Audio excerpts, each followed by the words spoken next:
Hey guys, welcome back to Creating Careers Podcast. On today's episode, I had a chance to sit down and talk with Baylon Wood. Baylon is a cinematographer based in the Birmingham area. Baylon's been involved in short films as well as features, and I was really excited to talk with Baylon. Baylon actually works really close with Max Tatum as well as Brennan Martinoni. Baylon has really sort of popped up in the scene with these two guys, as well as quite a few other of the people that I've already interviewed and some that I hope to interview really soon. Baylon's conversation, although he ended up having to get off sort of quickly because he had some other things that he had to hurry up and get to, I really did just enjoy hearing his story, his origins, as well as sort of the kind of work that he's been doing and hopes to continue to do. I really enjoyed this conversation, and I think you will as well. Check it out. All right. Well, Baylon Wood, thank you so much for being on today's podcast. I'm excited to, like I just mentioned to you, I like the idea of sort of wrapping up this trio. I'm sure there's more to the team than just you, Brennan, and Max, but definitely, I think you and Max, y'all sort of go way back, right? I mean, y'all've been sort of on each other's projects all along, and I don't know how much Brennan has been involved. I guess I don't know exactly how he got involved in it, but he seems to be at least doing editing or coloring on most of those projects as well. Yeah, me and Max, we've practically done everything together at this point. And I guess Brandon has too. Yeah, when we did this film called The Pink Snake Pit, and Yeah. we had to do it twice. And the first time we did it, it was the first thing Max and I had ever done. And so we did that. It was a good learning experience, but we decided we should probably do it again and make it the best that we could. And the second time is when we got Brennan on board, and he was a big help. He was the gaffer and the colorist. Yeah. So what's the three of y'all's connections? Like where did y'all actually, or where did you end up meeting each of them? Well, Max and I, we met on this movie. It was probably 3 years ago now. We met on this movie, and I think Max told you the story about my keys getting locked in my truck. But basically, I locked my keys in my truck after we all went out to eat one night, the cast and the crew. And Max helped me break into my truck, and after that, we've been friends ever since. That's a very nice bonding experience, I guess. Yeah, You learn who you can rely on. yeah. And he broke the window, but I got it. I got in the truck and got home that day. So you know, I think, yeah, he was telling me, he was like, oh, let's do this. And I think he said something like it made it seem like he really knew what he was talking about. But I think from what he said, it was like he had seen it on something at one point. He had never tried it before, but he was like, let's do yeah. this. So the expert, I mean, well, he got the keys out. it worked. It was effective. That's Yeah. funny. What about you and Brennan? How did y'all connect with Brennan? We met Brennan on another film. It was about 2 years ago.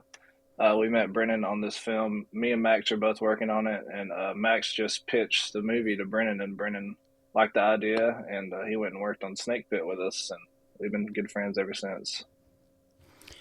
3 years does not seem long enough for y'all to have like just started. It seems like, especially the fact that I see so much that y'all are putting out now, and I mean different sets y'all are working on, as well as those like passion projects and personal projects y'all are doing.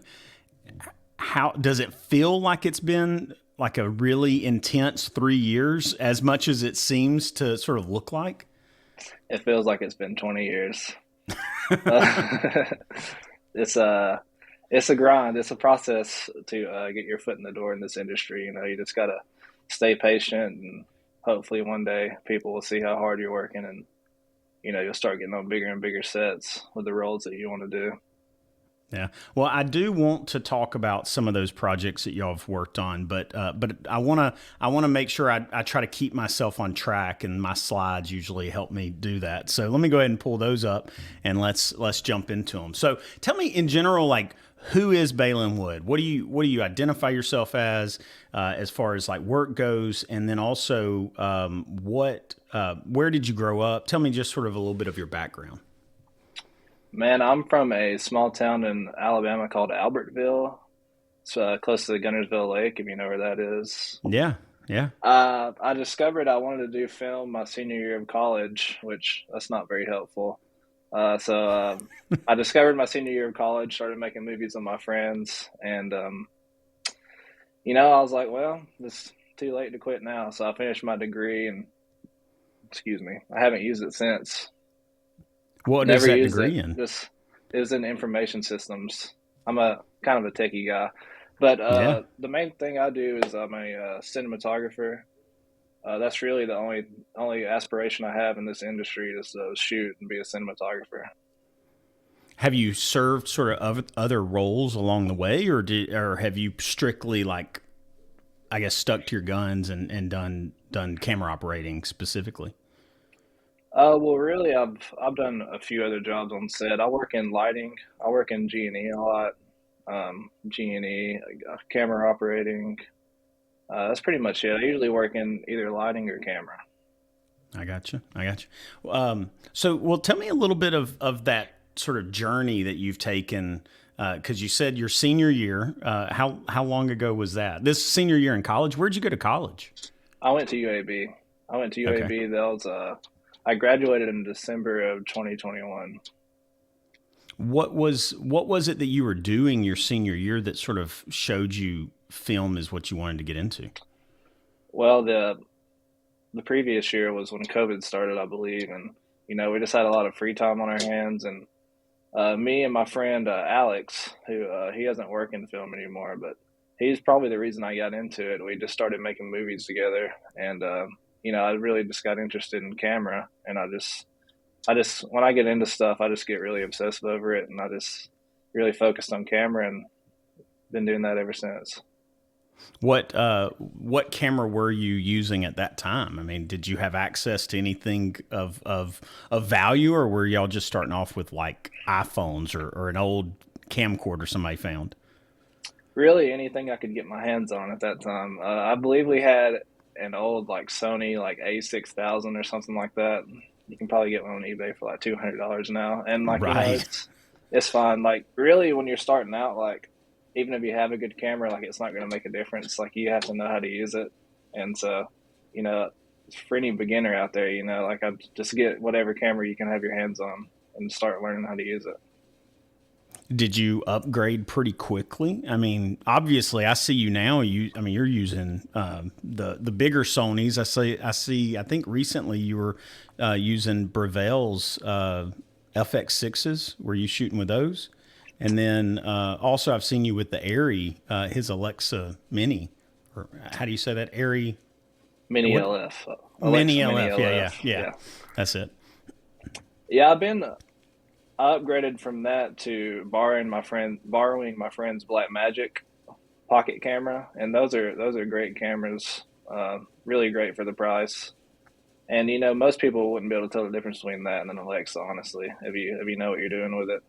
I've been Yeah. really fortunate to be on projects where we are shooting with RE Alexas and FX6s, and I haven't shot with a Sony Venice yet, but I worked a lot with a Sony Venice, and it's nice to have the gear, but at the end of the day, the crew, the experience of the crew is like way more important in my opinion.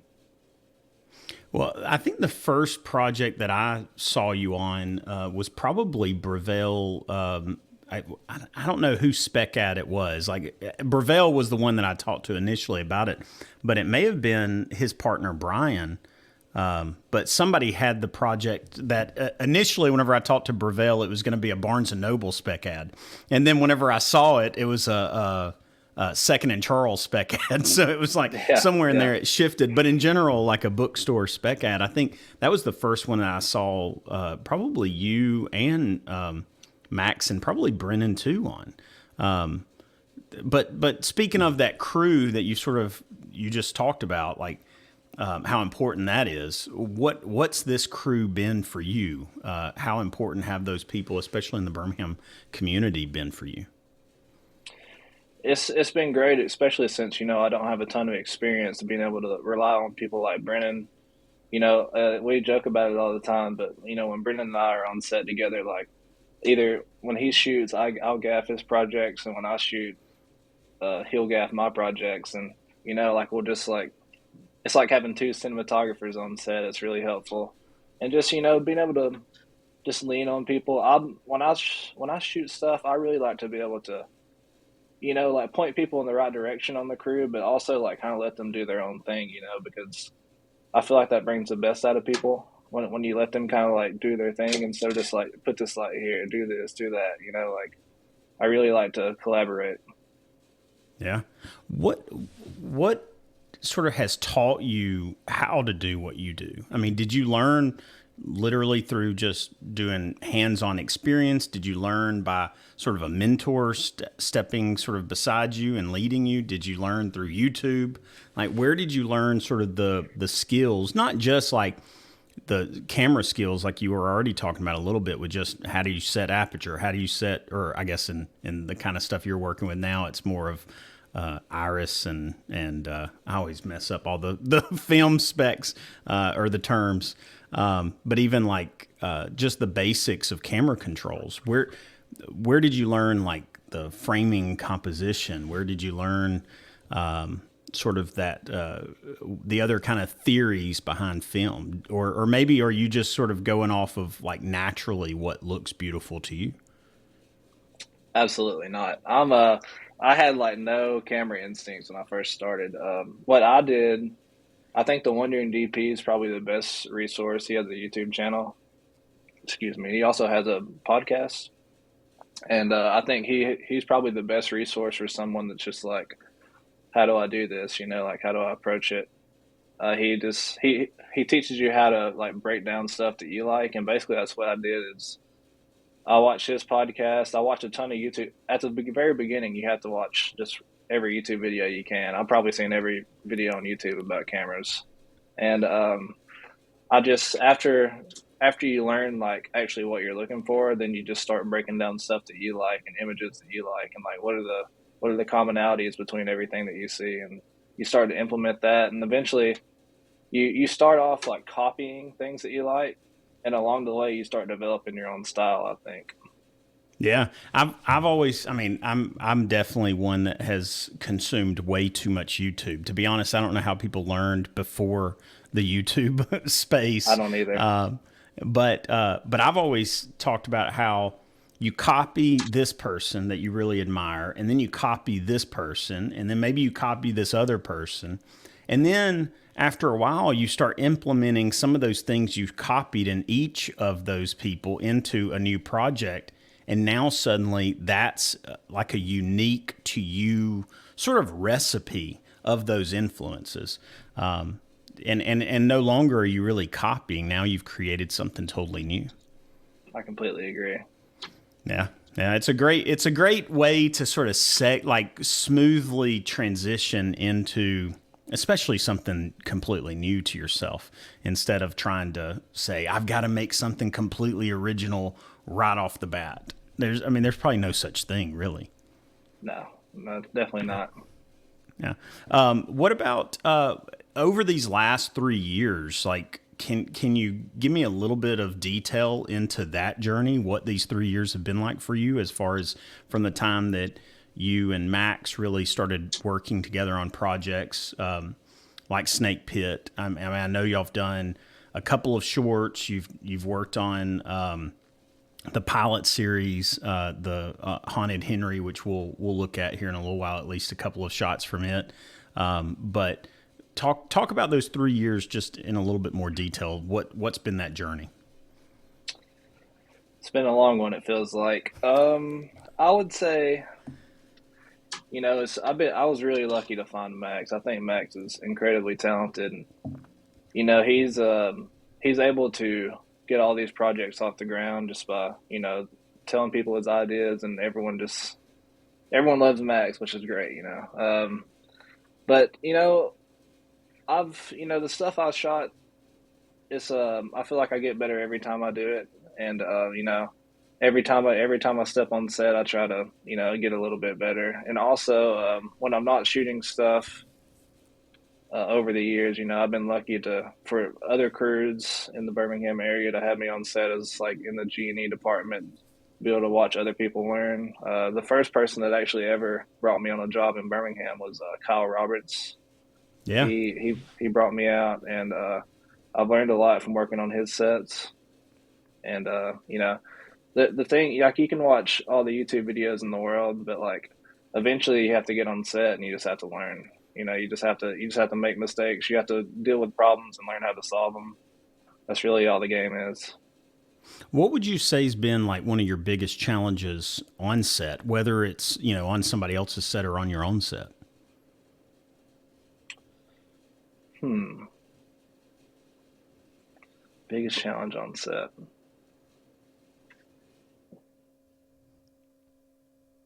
That's a tough one. I should play the Jeopardy music right here. um, Maybe during the spec ad, we the camera died right before we were about to start shooting the first shot. I think Ravel told you the story, Yeah, and yeah, so we had Bravel to. did. Yeah, he went into the details on this one a little bit. He said he kept his cool pretty well, but it sounds like it definitely put it to the test a little bit. Yeah, I mean, in those situations, you just have to keep your cool. But basically, what happened was, we're kind of running behind as it is, and it's a pretty big pretty big scene where there's a bunch of stuff happening in it, and we finally get the shot set up. We get it blocked out. We run the haze. The haze is looking good.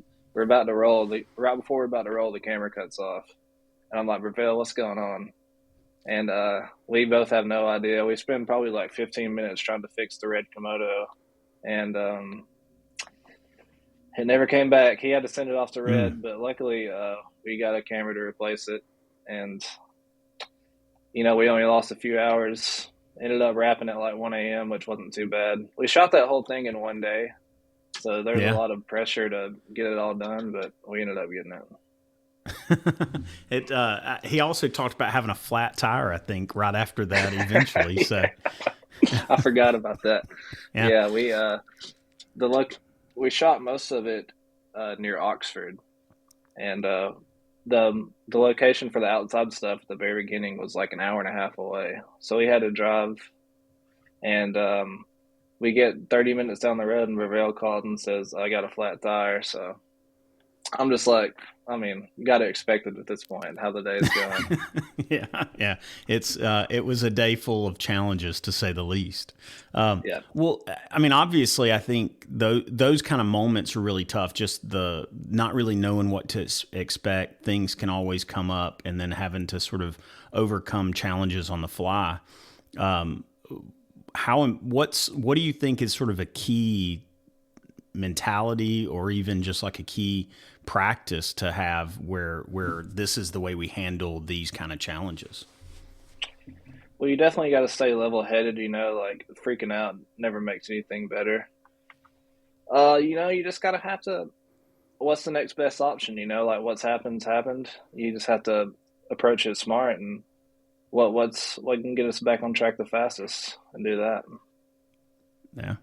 Well, again, I think the team, like you talked about earlier, I mean, that makes such a huge difference. The people you're working with. If you don't enjoy working with somebody already, when it gets tough, that's going to make it even more miserable. Yeah. But if you enjoy working with them, it seems like whenever it gets really tough, it almost heightens that experience, and you start getting to see each other fire off ideas, and sort of I guess pivot and shift what needs to be done. I can imagine that carries that friendship and that enjoyment even deeper to some degree. Or ruins them. No, it's been, yeah, it has, yeah. Yeah, that's cool. That's cool. Well, I want to hear about this. So, I mean, Brevel and I talked about it just briefly, but sort of tell me what happened, and how did this photo opportunity sort of create itself? Or did y'all just like chase him down in the streets? Maybe. What happened was we went to the screening in Atlanta where Roger and James are going to be there, and there's I forgot what movie it was. It may have been Oh Brother Where Art Thou or something like that. But it was a Okay. 35 millimeter screening of that, and Roger was there. He did a little talk before and signed some books. And we heard the Roger Deakins talk, and then we were like, "Do you guys really want to watch this movie, or did we just come here for Roger?" And we were all just like, "Yeah, we came here for Roger." So we walk outside, and we're the only people out in this parking lot. And Roger and James come walking around from the side of the building. We're like, I wasn't going to say anything, but Brevel's like, Brevel goes, Mr. Deakins, could we please have a picture? And and Roger really didn't want to take it, but his wife James was like nudged him and got him to come back and take this picture with us. That's cool. That's cool. Yeah, I've always wondered like how somebody like that would be sort of in person, if they would be accommodating to things like that or annoyed by things like that. Sounds like he was a little bit of both. Yeah, I mean, to be fair, like it was at the end of the day where he was interacting with people all day. He seems like a timid guy to me, like kind of quiet and stays stays on his own. Yeah, I was just watching a podcast the other day with the two of them, not their own podcast, but a different one, and he definitely was more the reserved, quiet one, and then would speak up, here and there, not constantly. Yeah, Yeah, she sort of carries the show, so to speak. I think at times, I, at I least think with the she runs the dialogue. show over there. Yeah, I think she runs it. that's I can imagine so. Well, that's a really great opportunity, I think, and really something I would imagine you'll always remember. And it maybe would have been better if y'all could have gone and gotten coffee afterwards, but he Yeah, probably had to go. yeah. No, he was out of there. Yeah, I bet. All right, well, talk a little bit about your work. I wanna hear from you, sort of like maybe is there something that you do on set that sort of helps you decide the framing, decide sort of what image you're going to be capturing? How like methodical are you, or how spur of the moment are you?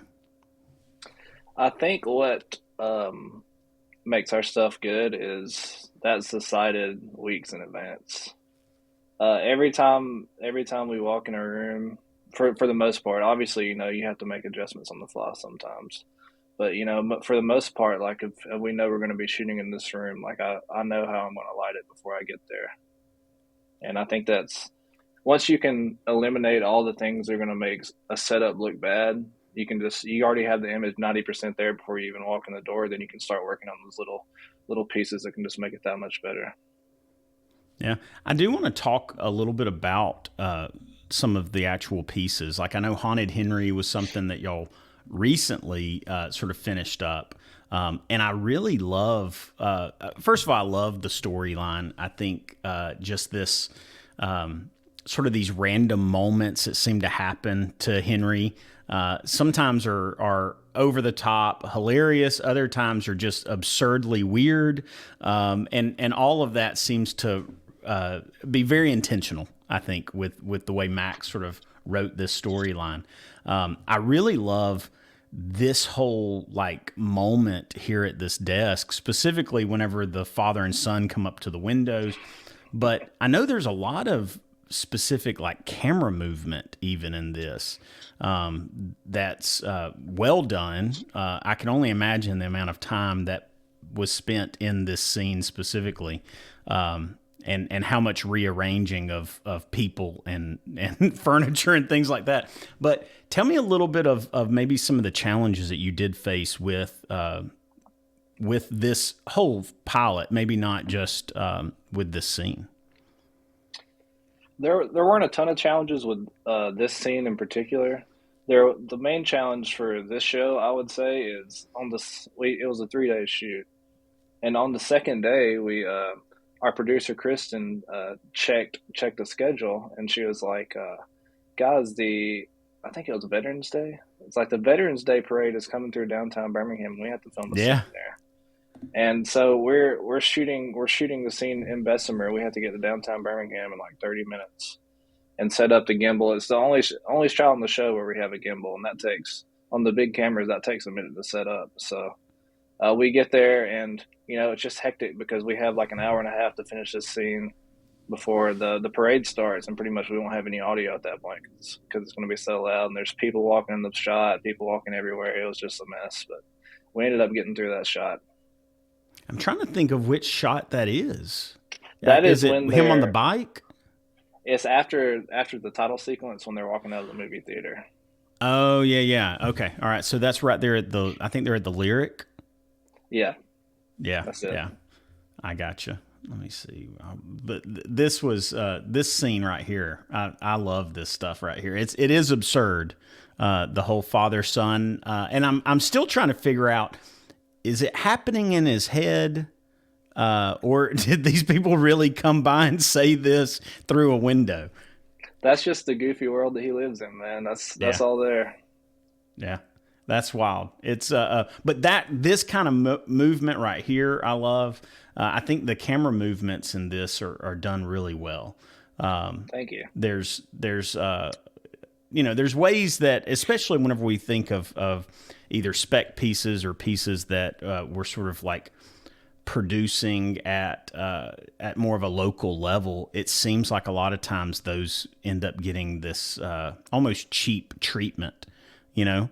And I don't feel that way with this at all. And I understand this was sort of produced by Long Dog LLC. I think that's Kristen Dober's production company. Yeah, I Kristen's think. great. Yeah, it seems like she really came through on it. And I think the people on set and you being one of those definitely delivered well in this.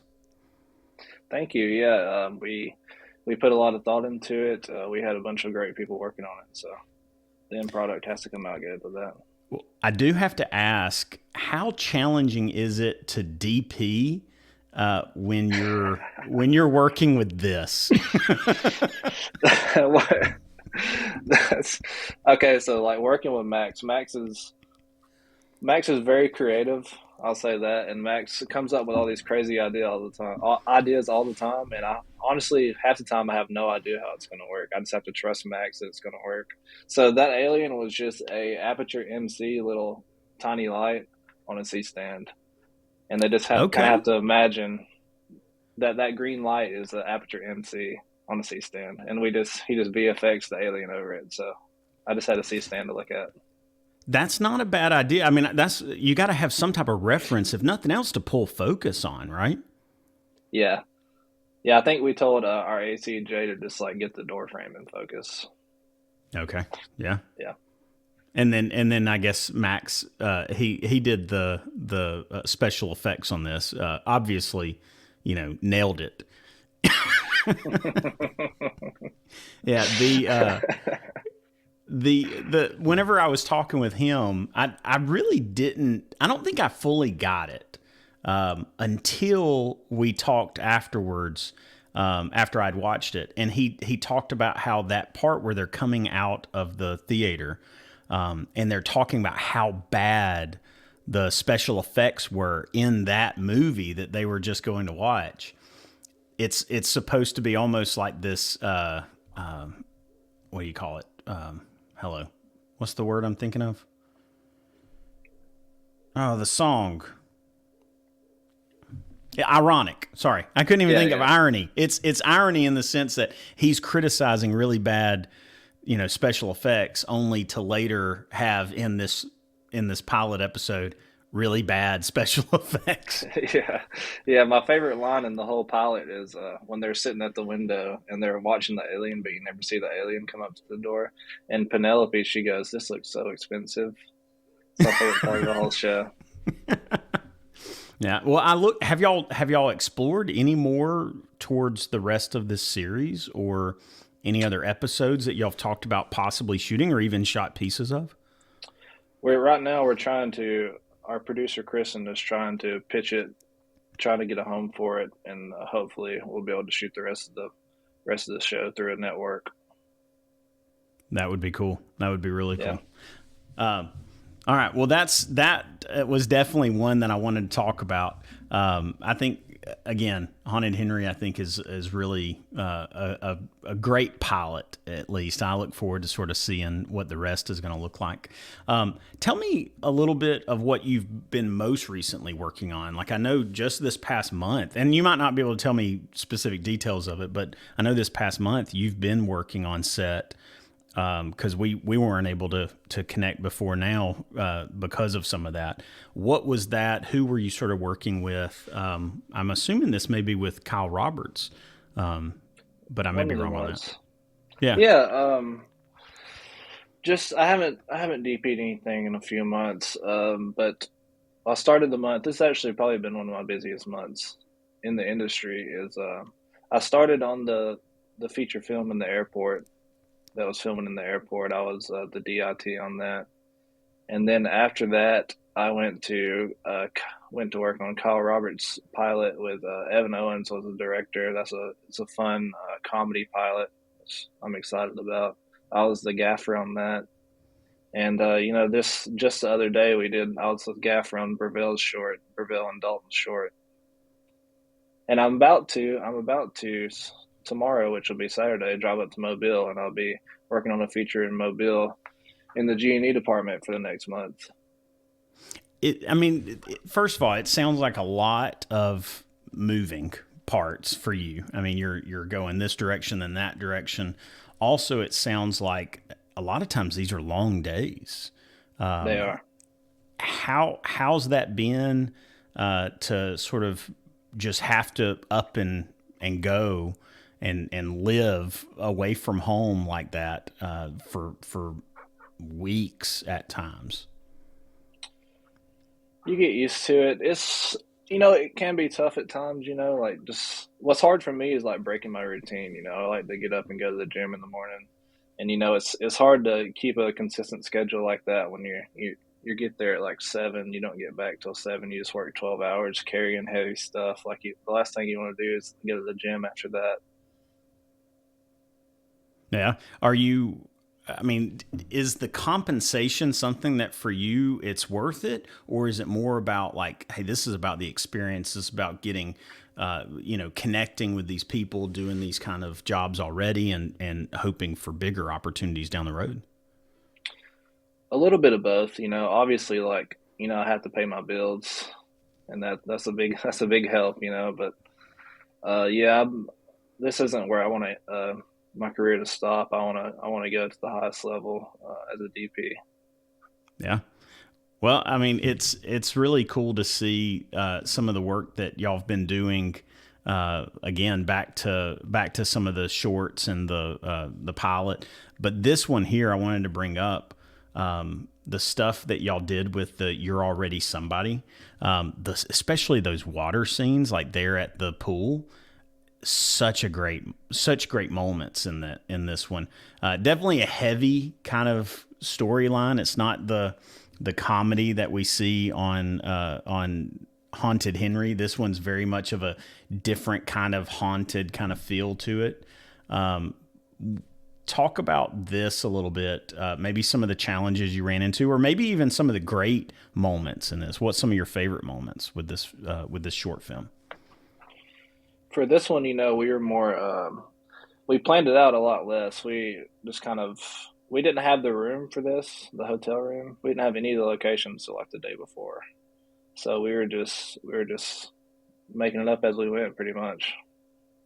It was that's always a challenge, We didn't have a big crew, we didn't have a ton of gear, so we just Yeah. we just went in there and made something really. Like we all just wanted to do something. We were bored sitting at home, and that's what came up. So I see the gear came from Stellar Cine Rentals, right? Tell me a little bit of Stellar Cine Rentals, because I do think like Breville, first of all, Breville has already like he's sponsoring the next meetup we're having here in just a couple of weeks, and specifically he's sponsoring it through Stellar Cine Rentals. how have you seen him really supporting the community in the Birmingham area? I think it's him and is it Brian? Is that his partner?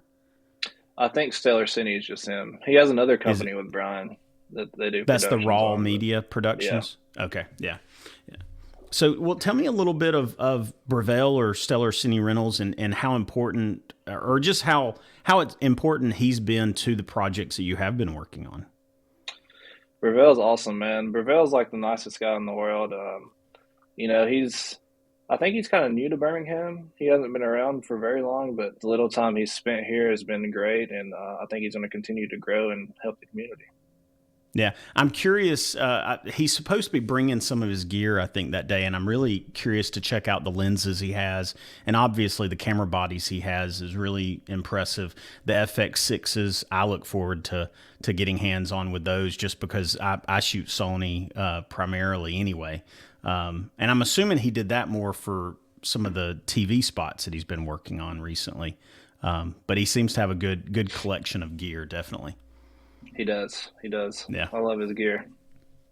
All right. So I know we've already talked about this a little bit, but talk about the friends that you seem to have made in a relatively short period of time that seem to be really instrumental in the work you're doing, the collaborations that you've been a part of, and just ultimately in making the final products what they are now at the level that they're at in the Birmingham area.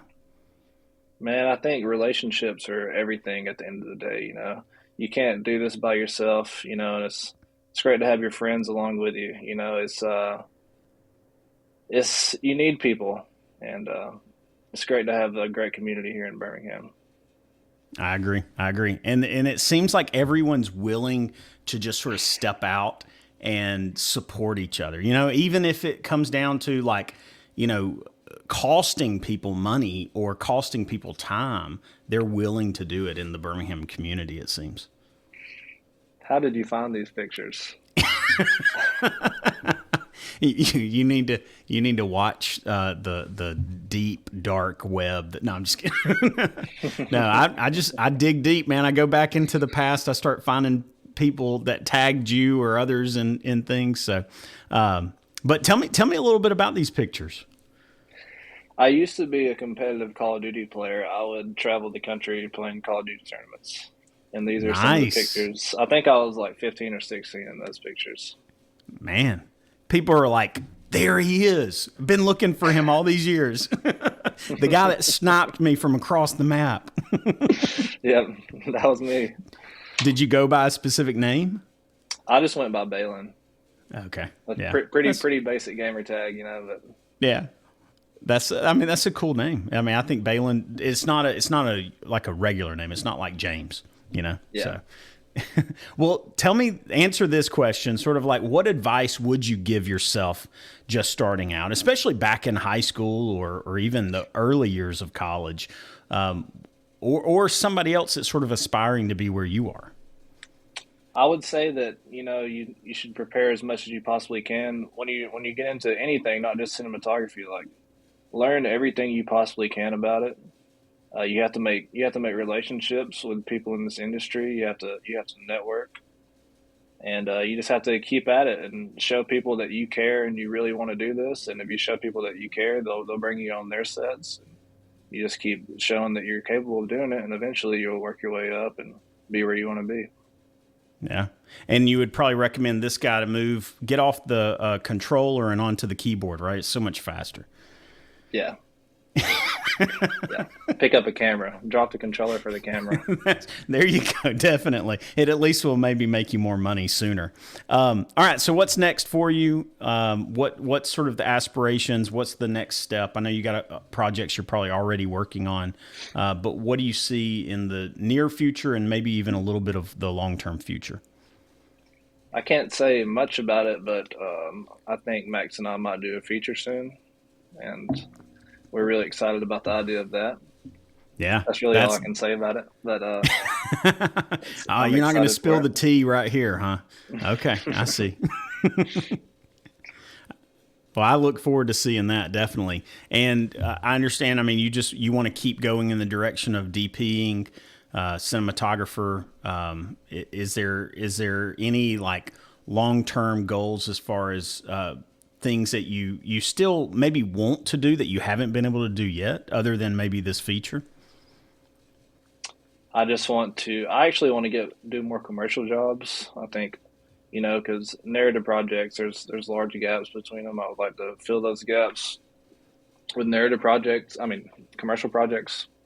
Yeah. Commercial projects are nice because, you just step on them for a couple of days and you get to experiment with stuff and then you're out of there. So, Yeah, Seth Newell with Allegripco, he's talked about that, like the difference between working on like a film set versus working on a commercial shoot. He likes the fact that you cut at the end of the day and you go home. It's like yeah. rather than like living on set, and your end of the day usually is like 5 or 6 p.m. instead of like 1 a.m. the next day. So that definitely, I think, sounds a lot more conducive to gym time as well as maybe family time in general. It's a different lifestyle for sure. Yeah. All right. So tell me, who inspires you? Who pushes the needle in your work forward? Who sort of pushes you to new levels?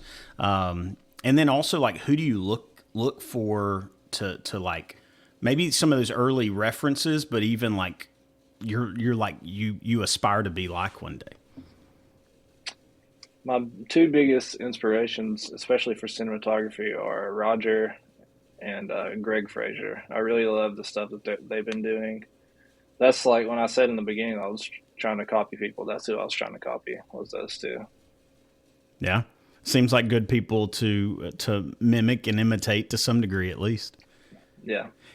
And then what about some local people? I mean, obviously we've talked about Max, we've talked about Brennan, but are there local people that you feel like are really just killing it in what they're doing, and they make you want to do your part better? Yeah, I think the guys at Cedar Avenue are creative. I think they do awesome stuff. I think Steven DeVries at 11 Productions, those guys do awesome stuff, especially in the commercial space. Yeah, yeah. The Cedar Creative, I had the original three on, but I've really got to get these other guys that I think are part of their team now. I've got to get them on, especially last name's Little. I'm trying to remember his first name right now. Preston, Preston, yeah, yeah. Preston seems like seems to have a great personality, and also just seems to be super talented. he is. Yeah. Well, Baylon, I know you've got things you've got to get off and get to, but I really appreciate you jumping on here and talking with me. I've really enjoyed just sort of seeing the work that you've been putting out, as well as the people that you're working with, and I enjoyed getting to hear a little bit of your story today. I look forward to that feature. All right, and maybe you can just like message me or something the details of it. I will. I will. Thank All you right, for man. having me. Well, It's been awesome. yeah, well, I really do appreciate it. I know it's been hard working around some of that busy schedule, but props to you on being so busy and sort of keeping sharpening that edge, so to speak, of what you're doing. Yeah, thank you.